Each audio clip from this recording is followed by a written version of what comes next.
I want to talk to you more about just the real estate side of that entitlement. She was talking to you more about the loan side.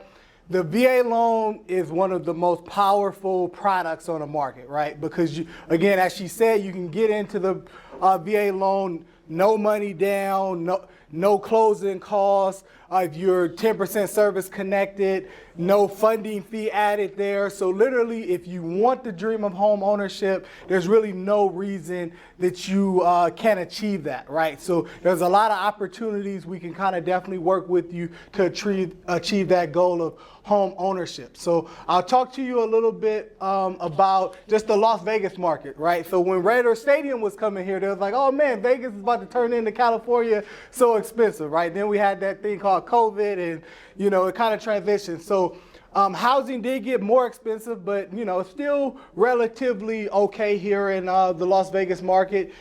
So we have a lot of new businesses moving here, sports teams, of course, and new hotels. So that's very good sign that Las Vegas is in a really powerful state, real estate wise. Okay, so now when we're talking about buying a home, median home price is about $425,000. So let me unpack that for you. Okay, so when we're talking about that home price there, they're basically saying if you're looking to get a 3-bedroom, 2.5 bathroom property built, more recently, 2010 and up, that's about what you expect to pay if you want to live in the Southwest here, which is a nicer area, right? So if you want to get a townhouse or a condo, it can be a lot lower than that. If you want to go a little bit more further out, Clark County is very large. You can go all the way up to Mesquite, you could be in North Las Vegas, different places. You can get a lot more affordable housing that way, okay? So there's a lot of opportunities just depending on your budget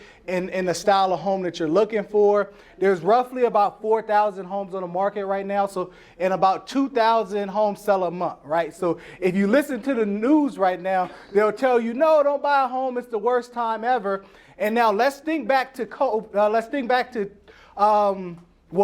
but even before that, 2008, right? How many people wish they would have bought a house 09, 10, 11, 12, right? Everybody was fearful, right? And a lot of people are fearful right now. So you want to think about that when you're making your different decisions. Like, well, then nobody wanted to touch real estate. Nobody wants to touch real estate right now. So I might want to follow, a different train there, right? Because when they told me that before, I missed out on hundreds of thousands of dollars, right? So, because you can pretty much get into a house for next to nothing as far as your down payment costs, when you're thinking about affordability, you have to live somewhere. So if you can get a property at the amount that you're paying for rent, then you're golden, So as long as if you're paying, $1,700 a month for rent, let's find you a property in that same range. And then now you have no issues there. Okay. So, and again, if you're selling a house,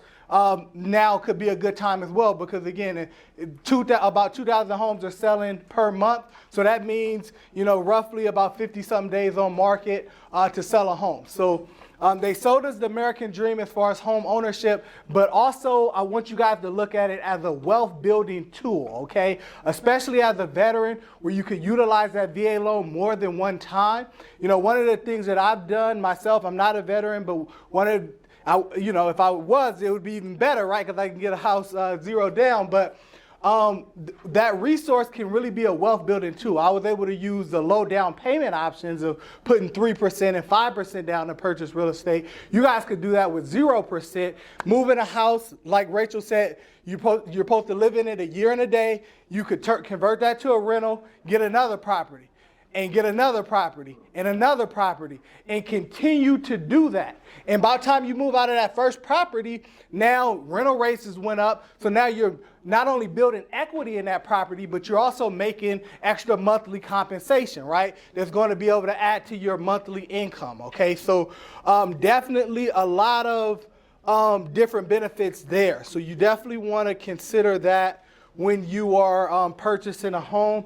and looking at that and really kind of seizing this opportunity in these uncertain times that I mentioned, right? When everybody else is afraid, look at the opportunity. I consider myself a real estate investment advisor, so I'm looking for all different types of out-of-the-box ways to help you guys purchase real estate, sell real estate. We're not just looking at the homes on the market. I work with a lot of wholesalers to see what the house they're flipping and get you guys directly into those homes.